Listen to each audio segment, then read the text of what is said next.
Hi everyone, how are you? Welcome to my show. This is the Ask the Cheese Doctor number 5, and I forgot to turn on the light. Anyway, anyway, the light is all right. Today we're going to talk about acidifying the cheese or acidifying the milk, and how is the acidification process of the milk and the cheese. Therefore, we can have a safe product and cheese without all flavors and stuff. How you know cheese protect and the acid protect cheese, and depending of the cheese that we make, and we can achieve a certain level of acidity into the cheese.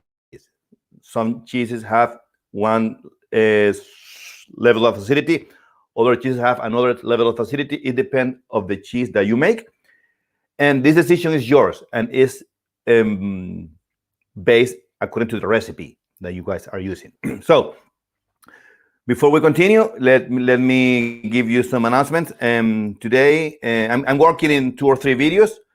We're gonna make a video about the best milk to make cheese. Some people have asked me about they have bought my book, or sometimes they have bought my cheese kit, and they tell me that the cheese, they didn't get the cheese. The cheese didn't stretch, or anyway, because sometimes it's because of the milk that you guys are using. Just as a summary, ultra pasteurized milk and long-term milk, these ones that are not refrigerated, just there on in the supermarket, these milks are not good for cheese making. So, but anyway, I'm gonna give you details in the video, and you'll see after the video, you will be able to look for the right type of cheese, the right type of milk. So, I'm also making a video about 2 videos of cheese tasting. Cheese tasting. One is about smoked cheese, and the other one is about queso cremoso, which is an Argentinian style cheese. And I want to give them say welcome to new members in my program, my coaching program, which is Carlos Asuaje from Argentina and Joseph Moore from Germany. Okay.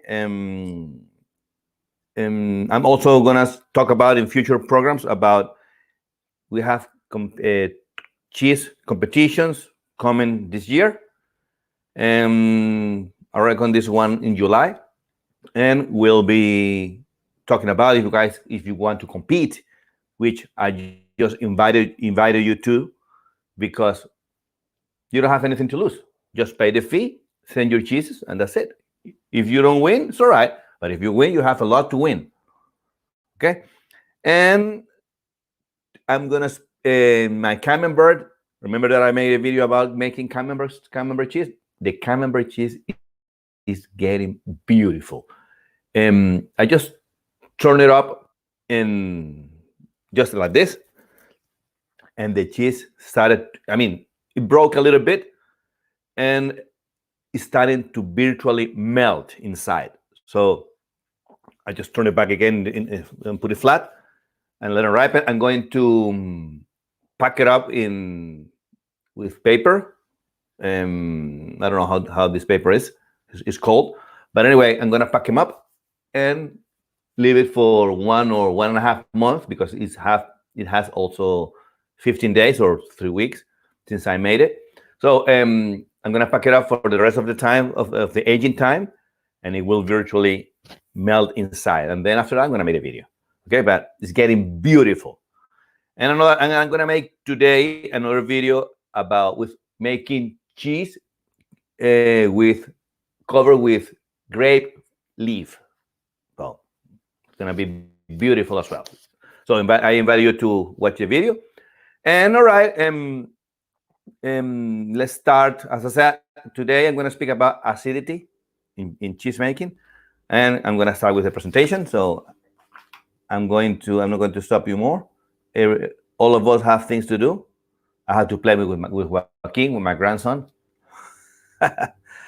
Okay, let me get the. I'm giving this same presentation in Spanish as well, So I can work less. I work only once. So if you didn't watch it in the Spanish channel in the Spanish program, you can watch it here. But the thing is going to be in English because this program is dedicated for English speakers only. Okay, let's go. Alrighty. Let me see. Okay, let me see if it work. If this presentation works. Let me see. Okay. All right. Same problem with the same screen. Wait. Okay. As you said, acidification or acidity in cheese is the acidification in cheese is the inclusion of the acidity into the cheese, or into the cheese or into the milk. We acidify the milk, and eventually the curd get acidified as well. So what we do, we can do this in two ways. We can do it artificially or naturally.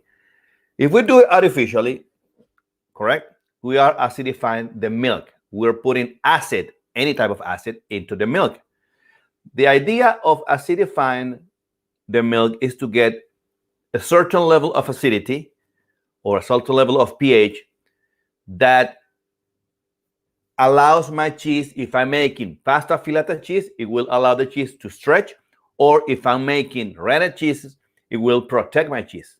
And also, will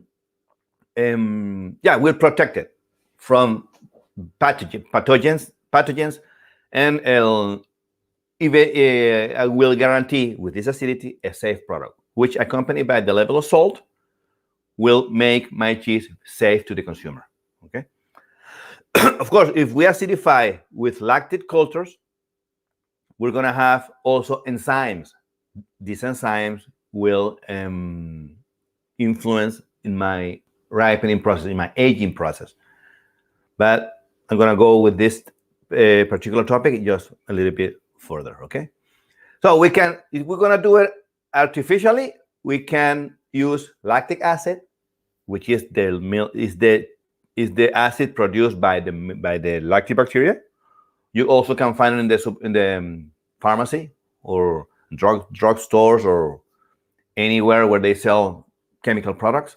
You can acidify also with citric acid and acetic acid. Acetic acid is vinegar. Okay, so you can use vinegar from the supermarket and make cheese as well. Ascorbic acid is the acid that you find in juices like lemon, orange. I wouldn't use orange to make cheese because the orange gives you a different flavor. But you can use lemon to acidify the milk and eventually to curdle the milk and coagulate it. Okay, this is the way that you use artificially acidity when you acidify with chemicals. Okay, this is called chemical acidification. Now, but there is another way that you can acidify the milk. You can use lactic cultures. Lactic cultures will, as said before, they will get their food from the lactic acid, which is the sugar of the milk. They will get the food from the sugar, lactose, which is the lactose, and then they will produce lactic acid. This lactic acid will lower the pH, which is the same as increase the acidity of the curd, and eventually they will produce this acid production will be accompanied by enzymes. These enzymes will help in something that we call proteolysis in cheese making, which is the change of structure of the protein molecule. Okay, depending of the type of, depending on the type of culture, you can have two types of culture. You can have cultures that like low temperature. These cultures are called mesophilic ones. This is the mesophilic culture. And normally these mesophilic cultures are the Lactococcus lactis, sublactis, and Lactococcus lactis subcremoris. This type of cultures, these two cultures, they're called, in general, they are called mesophilic cultures. But you can also use cultures that like high temperatures. These cultures are called thermophilic cultures. These thermophilics, one example is Streptococcus thermophilus, Lactococcus, Lactobacillus lactis is another thermophilic culture. Okay, and they affect the activity of the coagulant during coagulation. When we have acidity into the milk and we put the rennet, the level of acidity helps to the coagulation. Okay, it speed it up. So another effect of the addition of acid naturally or artificially to the cheese process is that the acidity produces the denaturation and rotation of coagulant during the cheese making manufacture. Okay, so also influence the rate of proteolysis. When we have acid, the acidity, the level of acidity helps in the proteolysis of cheese during aging. Okay, and proteolysis will depending of the level of course, depending of the level of proteolysis, it will have good consequences or bad consequences. Okay, too much proteolysis will change too much the texture of the cheese, but depending of the level of aging of the cheese, the level of aging of the cheese, you're gonna have less or more proteolysis. Also, if we have too much acidity in the cheese, okay, the level of calcium is gonna be low. Therefore, our core is gonna be weak. Okay, and therefore it will affect the hardness of the the hardness of the core, and they will affect our yield. Also, too much acidity will increase something that we call syneresis. The syneresis is the loss of way into the curd, so which is water. So if we have too much syneresis, our cheese is gonna be too fast, too dry. We're gonna have less yield, and we're gonna have to use more milk to produce the same amount of cheese that we want. In general, we use, in average, 8 liters per kilo.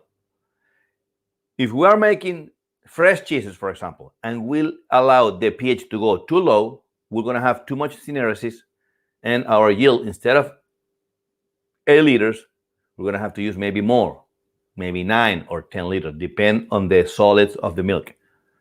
Depending on the solid of the milk. So also, if we have the level of acidity can influence and affect also the propagation of the bacteria, good bacteria and bad bacteria. If you have a low level of acidity, the bad bacteria can propagate and affect our cheese eventually, and we're going to have over there a cross-contamination. And if we have too much acidity, it will kill the bacteria. Okay, and because too much acidity also kills the bacteria. It's a paradox because the bacteria produce the acid that's going to kill him eventually. So and also the acidity affect the level of calcium, as I said before. Okay, influencing proteolysis. A good level of acidity is good for cheese making. It will protect the growth of pathogens, and also will give the right it will allow the right activity for the enzymes to act into the cheese, which will be beneficially for the proteolysis and lipolysis into the cheese making. So our scope as cheese makers is to get the right level of acidity, as well with the right level of salt, because salt also affects the production of acid because it kills the bacteria. And when we have, but I'm going to speak this a little bit later in the next screen. But anyway, too much salt into the cheese will affect, will inhibit my bacteria and therefore my lactic acid production, and my cheese is not gonna have the acidity that I'm looking for. It will depend all on the recipe, and I'm gonna give you some tips that guys have to do to get the right level of acidity, because you are here to learn. So I'm gonna give you some tips and what you need to be considering when you're making cheese to get the right level of acidity. But I'm gonna go do it in the next screen, okay? Okay, let me go this screen. Wait, let me see if I can.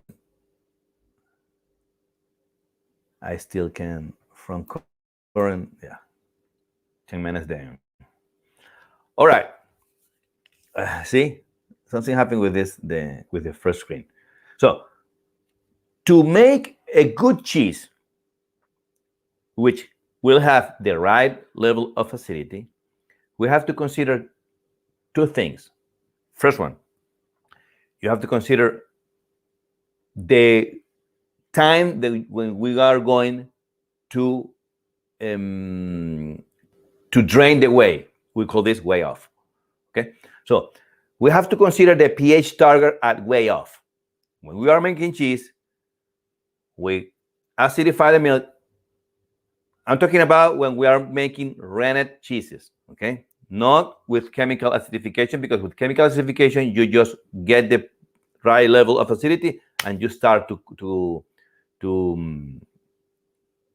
coagulate in the milk, and that's it. I'm talking about rennet cheeses, the cheeses that use rennet and lactic culture. So when we are using lactic cultures to make cheese, we have to consider the pH. We put the bacteria into the milk, we inoculate the milk with the bacteria, and the bacteria will produce lactic acid. It will lower the pH, but we have to drain the whey at a certain pH. We call this pH at whey off. This is very important, you guys consider pH at whey off. Okay, and then finish the process. You write it down, the pH at whey off, and also when you finish the process, you have to write down the pH the next day. This is very important because the pH the next day, in theory, should be lower than the pH at whey off. Okay, which means that the pH the next day, the acidity the next day should be higher. The cheese should be more acid the next day than the day before. Because it happens because when we are making the cheese and we are molding, the bacteria is still alive. And because it's still alive, it will carry on feeding from lactose, producing lactic acid. And because the curd is still warm, they have the right environment to reproduce. They will carry on, and the next day, when you measure the pH, you're gonna notice that the pH is lower, which means that the cheese is more acid. So we have to play with these values, because if, for example, if my cheese recipe tells me that I need to have a cheese at pH 5.1, to put an example, if we weigh off at pH 5.1, the next day we're going to have pH 4.5 maybe. So we have to go a little bit higher and play with it. And we have to calibrate. It will depend of how we calibrate our cheese culture. So if we know that after weigh off, our pH the next day is 5 points below, we'll have to consider this in our future batch. And if we want to get 5.0 pH at the next day, we have to weigh off at 5.5 or 5.6, because the next day we're going to have this value, and we're going to be close to our pH target, or the cheese of our pH. Okay, this is very important. For example, if you guys are making pasta fileta cheese, that you have to be in the window, in the open window of 5.1, 5.3, and this is the window that will allow you to stretch the cheese. Otherwise, it won't. If you are above the window or below the window, the cheese won't melt. Okay, so this is very important that you consider.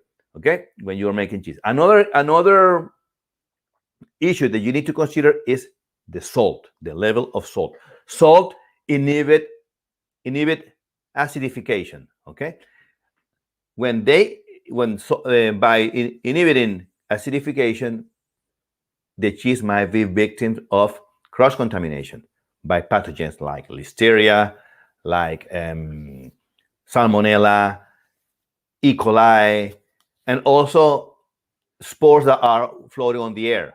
We can't see them because they're microscopic, like, for example, Streptococcus aureus. Okay, so we have to be careful with the level of salt. Salt protects the cheese, but also inhibit acid production. So we have to have the right acidity into the cheese, accompanied by the right amount of salt. Now, what happens when we're salting? When we are salting, we can salt the cheese in two ways. By putting dry salt in three ways.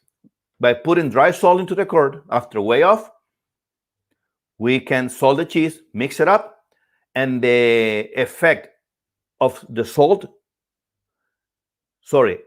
and the salt will inhibit instantaneously the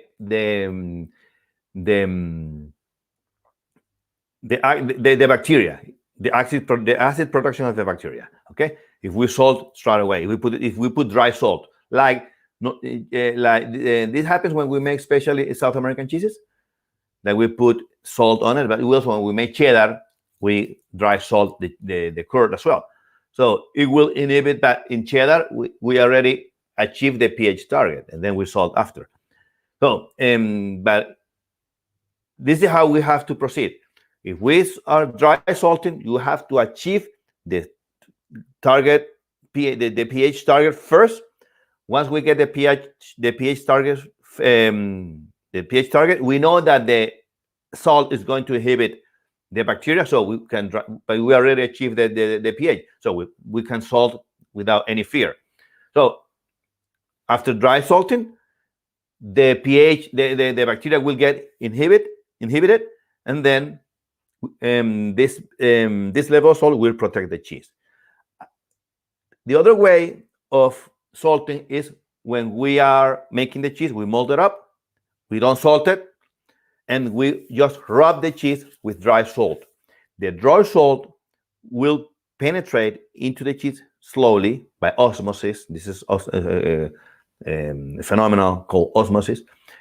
And this acidifying process will be slow.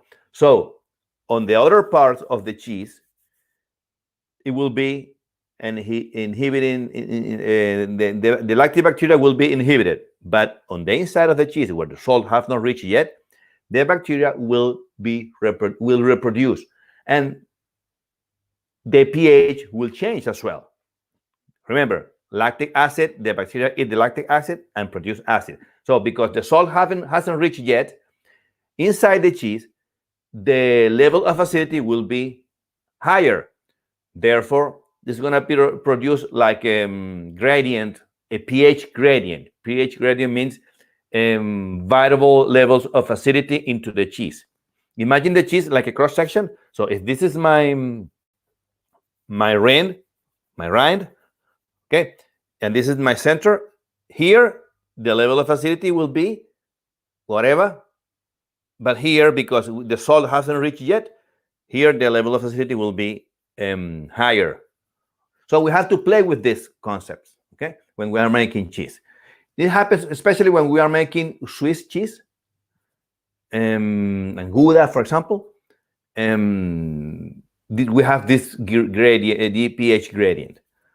Okay. And the last point, the last item that I'm going to explain is factors that affect the acidification process.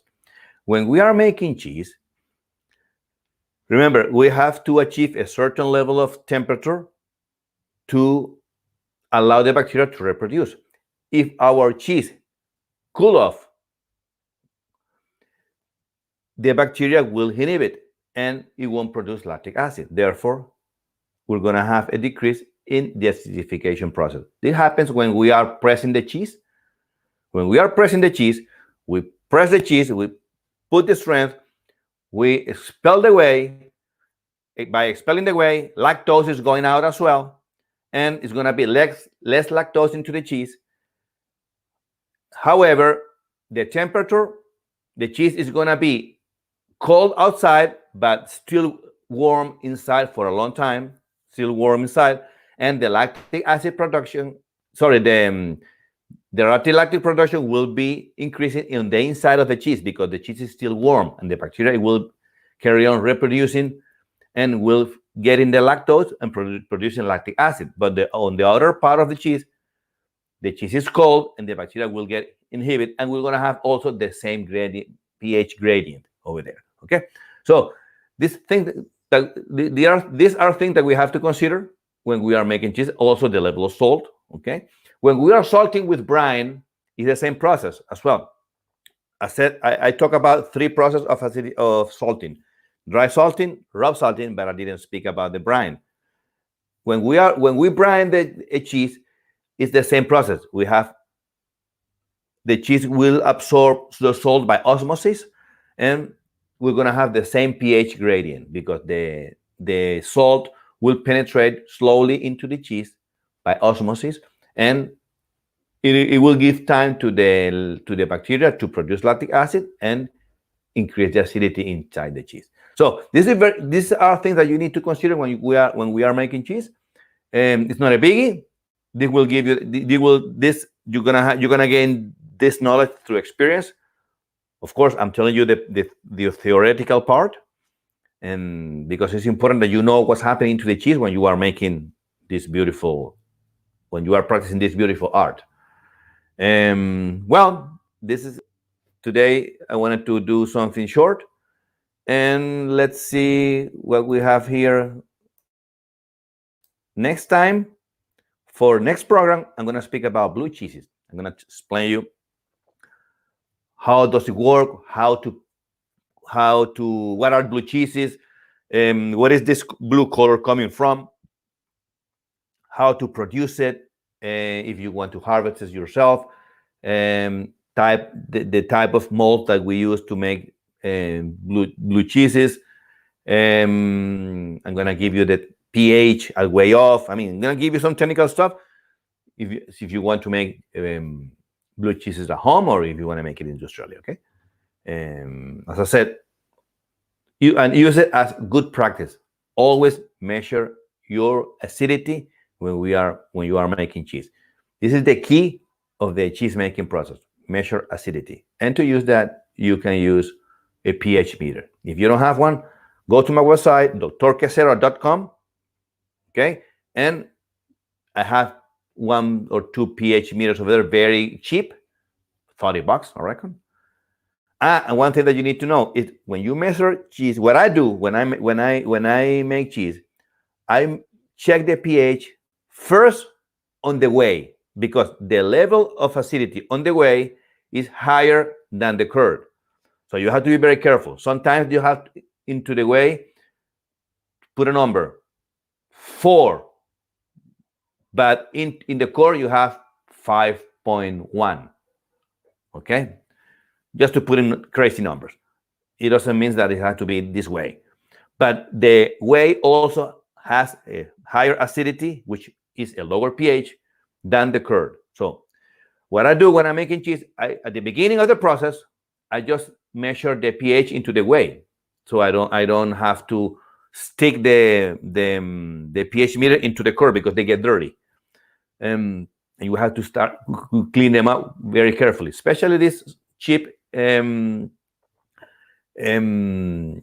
meters that are very delicate, and they get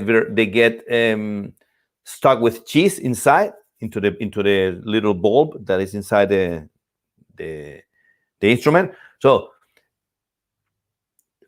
when you are at the beginning, good practice would be start measuring the pH of the whey, and then if you are close to the pH target, start measuring into the curd.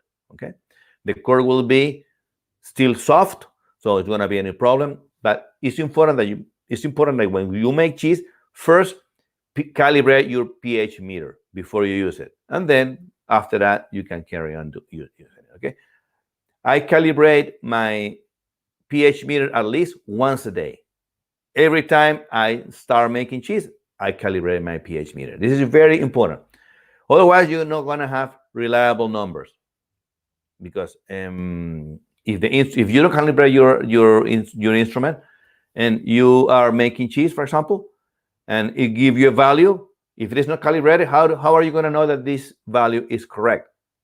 And if you rely on this value, maybe you're not going to reach the right level of acidity. So you have to work scientifically, not empirically. So this is a good practice that I suggest you to use, and I always also use as well. Okay. So as I said, next time we're gonna speak about blue cheeses, and if you have any question, just let me know. I have some questions here from the audience.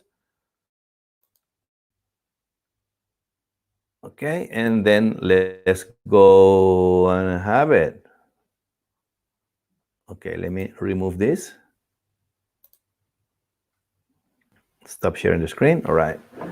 Okay, now we're gonna have. Let me see over here. Okay. Have some questions here from the audience. Okay, let me go here. Okay.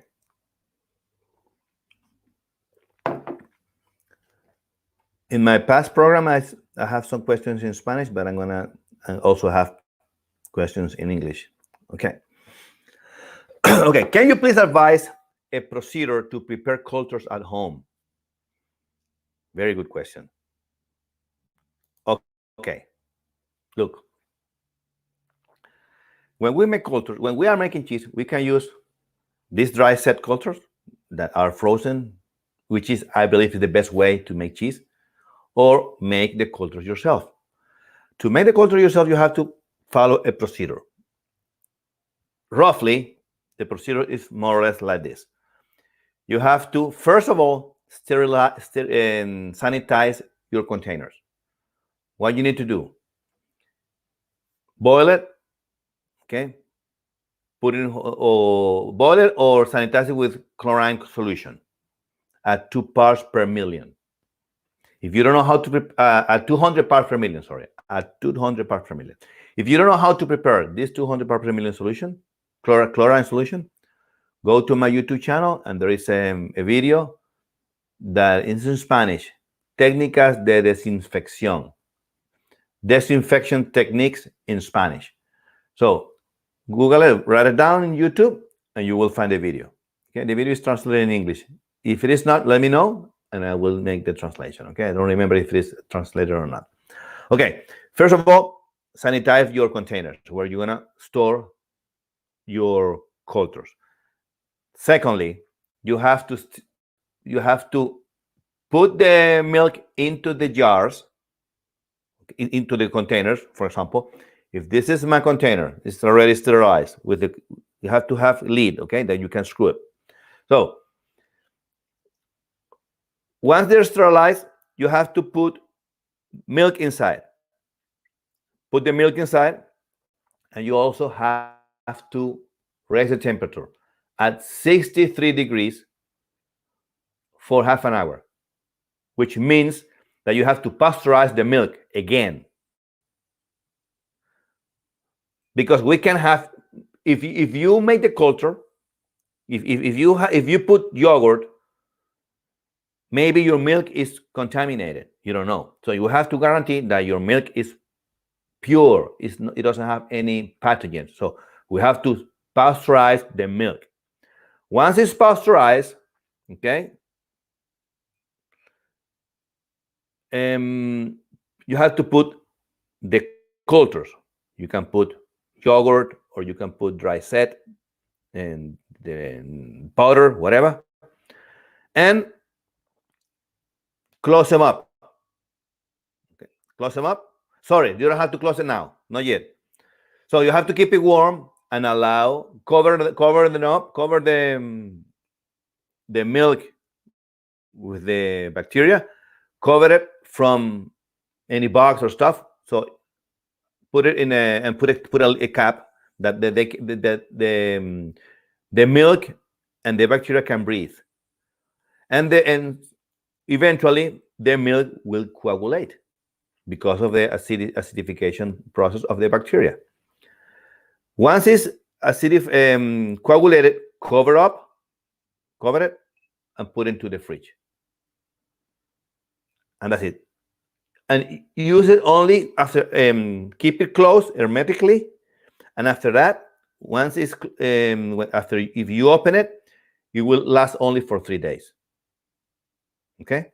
So you have to, if you can keep it closed, it will last maybe for 2 weeks. And after opening the lid, put into the milk, whatever, and then use it after 3 days. My advice, don't do that, because making it this way is, we call it a pain in the ass. So I would suggest to use lactic cultures, normal lactic cultures, direct set. These powders, they come in little sackets, and use it like this, because if you prepare your own cultures, it's too much problem. It's too much problem, okay? Okay, let's go with the other question. Raw or pasteurized milk? Which one is better for cheese making? Well, this is a very controversial question, you know. And when some in France, they only use raw milk. Here in New Zealand, we use both pasteurized and raw milk. The thing is that if you're going to make, you can use both milks depending of the type of cheese that you're making.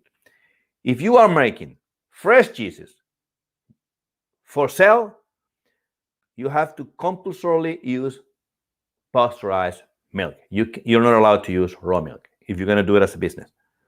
The other thing is that if you're going to use it for your own consumption, maybe you can, if you don't want to, you can use raw milk. But sometimes happens that the milk is contaminated with E. coli, which are coliforms, and you can get sick. So, in my opinion, I will only use, for fresh cheeses, pasteurized milk. You can use raw milk for aged cheeses. And this cheese has to be consumed after 2 months, because after 2 months, the bacteria die, the level of humidity into the cheese will lower to 10%, more or less, I reckon. And this level of humidity doesn't allow the bacteria to reproduce. Therefore, the cheese is safe. And so, raw or pasteurized, you can use both.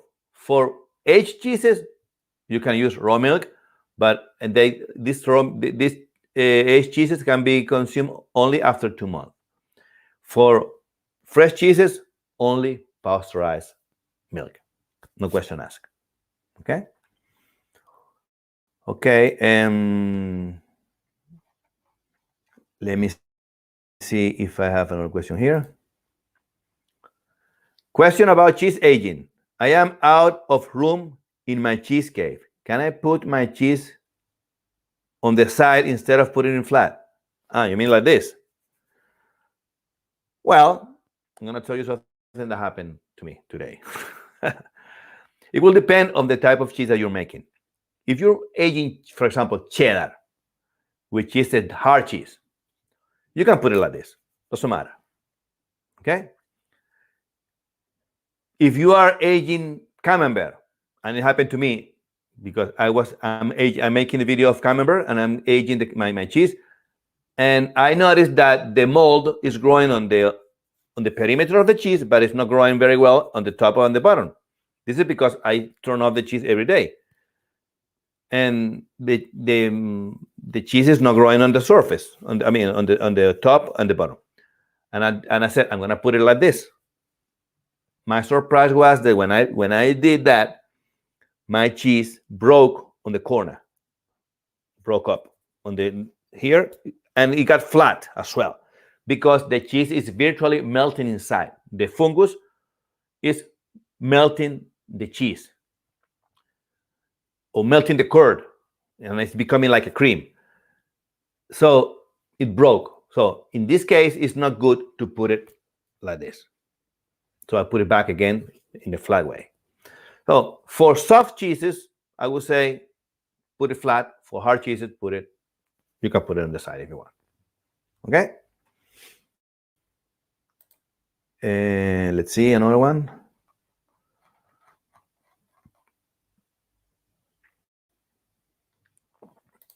Okay. When making Parmesan or Parmesan style cheese, and cheddar cheese, the cheesecloth stuck to the cheese, pulling off some pieces. I tried to use brine, but did not work. Any advice?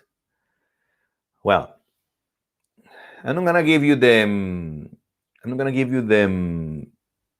chemical reaction that happens because this happens because of an electrical imbalance into the cheese and the cloth. I'm not gonna tell you that because it's not the right level. I mean, it's gonna be too deep knowledge. To avoid that, just spray the cheesecloth with vinegar or citric acid, something acid, because there is a electrical imbalance into the cheese curd and the cheese rind and the cloth. So this is a imbalance of ions and stuff. Put vinegar, spread them up, and that's it.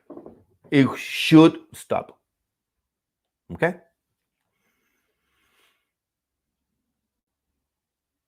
Just grab a solution of vinegar. Maybe the vinegar comes at 2%. Maybe dilute it 10 times.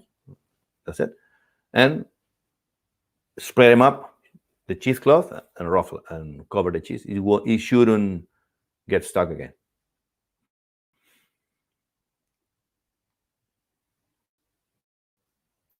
Okay, let me go with another one. I want to make black truffle brie cheese. Very interesting. However, I have been told that the truffle might contain listeria. Is this comment valid? Well, look, anything can have listeria. Anything. But if you want to avoid that, I would say the truffle is it's a fungus. In general, when we use this type of fungus to make this type of cheeses, we use it mixed with oil.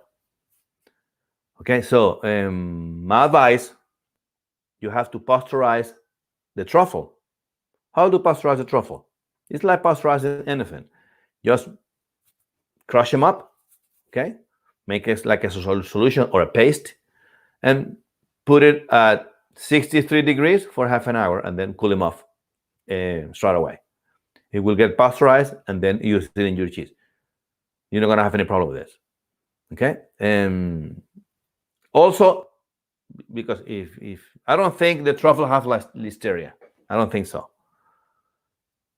But it also can have salmonella. You don't know. You never know. So if you want to, another way to do it is maybe if you put the truffle into vinegar. But if you put it into vinegar, you're gonna get the flavor of vinegar. So nah. The best way is to pasteurize it. Heat them up, 62 degrees. If you want, but you also can heat them up at a higher temperature for less time.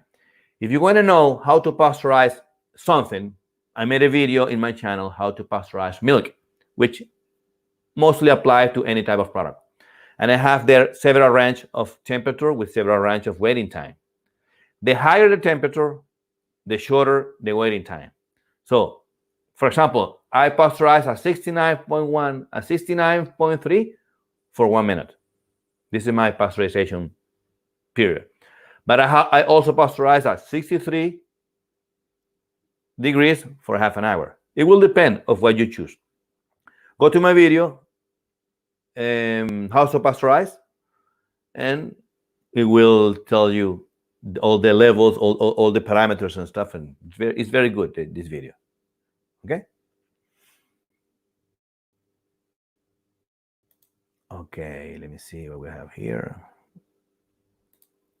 Okay. By the way, how are we with the time? Oh, 15 minutes to go. Okay, let me see. I was making Parmigiano Reggiano.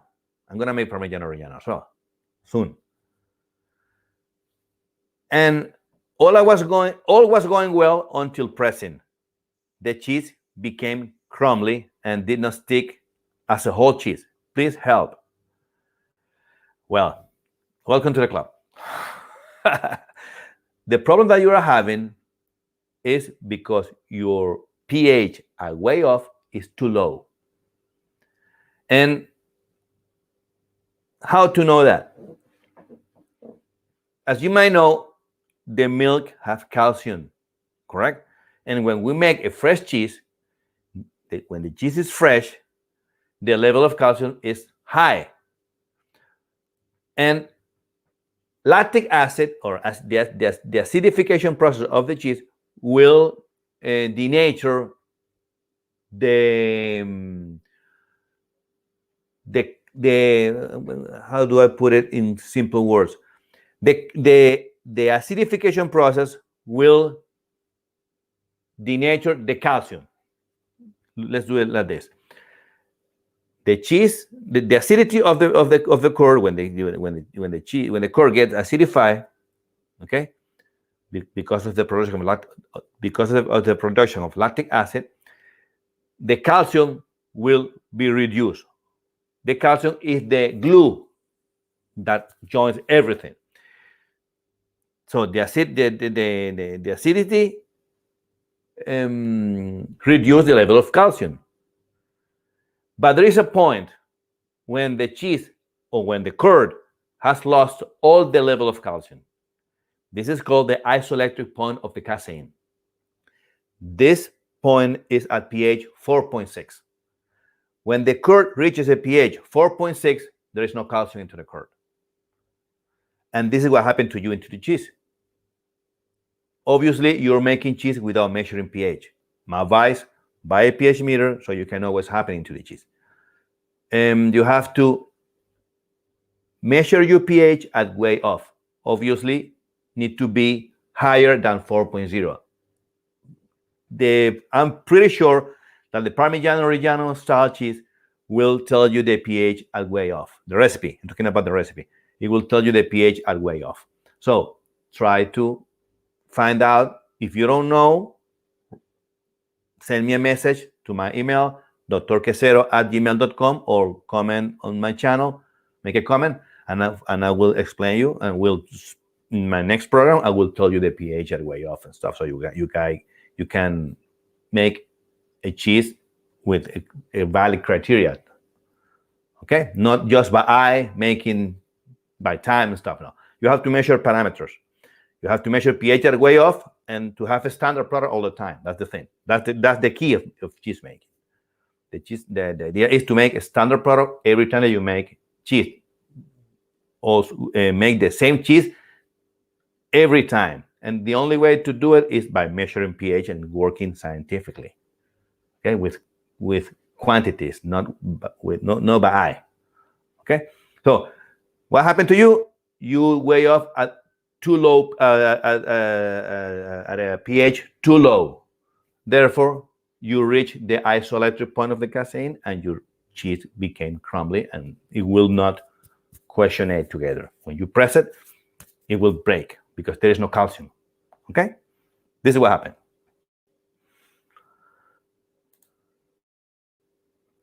Okay, another questions.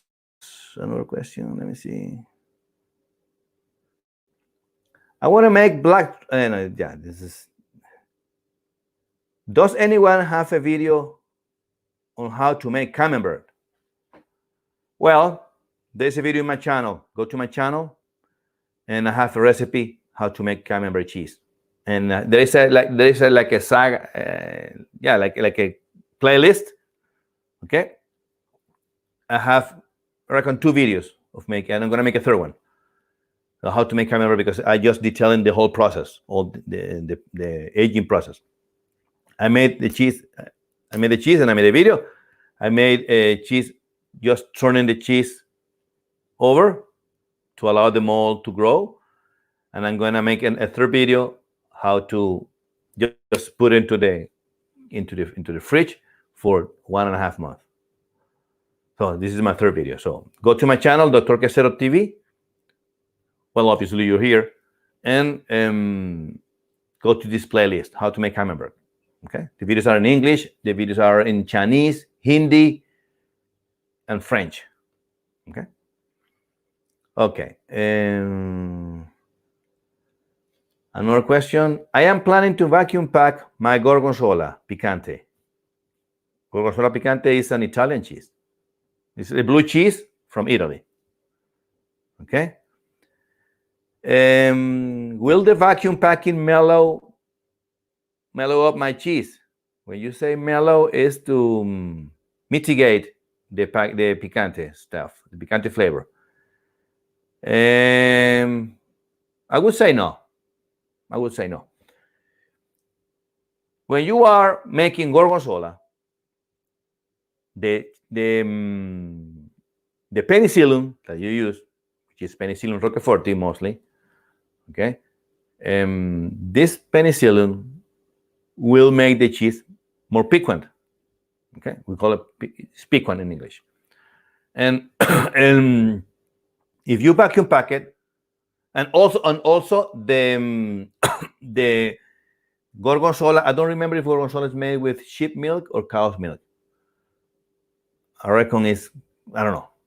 Anyway, depending on the type of milk that you have over there, you're gonna have a level of lipase into the cheese. The lipase eventually will produce this piquant flavor.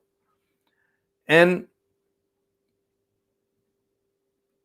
if you vacuum pack it, the lipolysis of the cheese will carry on within time, whether you vacuum pack it or not. Okay, so if you vacuum pack your cheese, the piquant flavor, it won't mellow up. It will carry on. Maybe it will increase more. I wouldn't say that. Why not? Maybe the development of the piquant flavor will be, because it's vacuum packed, it will be reduced considerably, but at least in the worst case scenario, it will be maintained in the same level. It won't mellow up, or it won't increase. In the worst case scenario, it will keep the same. It will remain the same. Okay, this is what I believe.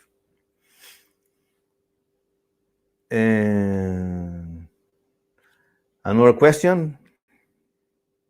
Let me see if I have a question from the audience. Here from the audience, if you have questions to make, just let me know. Okay. Okay. Question number 9. Does anyone know about San Alguri Blue? What makes the cheese spicy? Can the mold be harvested?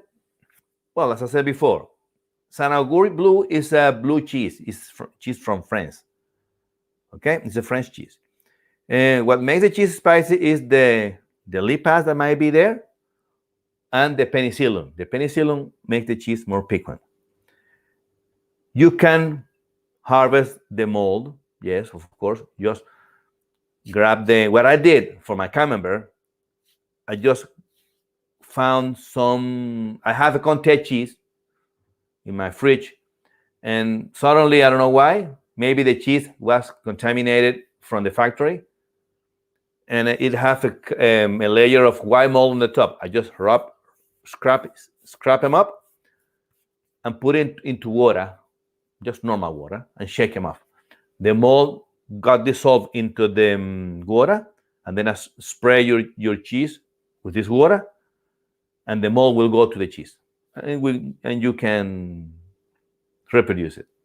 Okay, this is what I did. Okay, this is one very cheap way to do it. Of course, the level of spores of the penicillin won't be as good as the level of spores that you can buy into the cheese stores, because these are specially made for cheese making. This is just homemade stuff. So I would say you can use both. Doesn't matter. But the one from the factories are more effective. Okay, how much do I have left? 4 minutes, just on time. Okay, and the last question. I try making Brie from whey of cultures. So I try making Brie from whey instead of cultures. Okay. However, after 10 days, there is no mold in the cheese. Please advise. Well, when you make Brie, you have to inoculate the milk with cheese cultures. Sorry, with the mold, with Penicillium camemberti, which is the white mold. If you use the whey, in theory, you should have the spores, in theory. But the point is that when you use whey to make instead of culture, you use a small amount of whey, which have a small amount of penicillin. See, so you will have it, but it will last more than 10 days. The thing is that you have to wait more than 10 days to allow the cheese to grow. Try two things.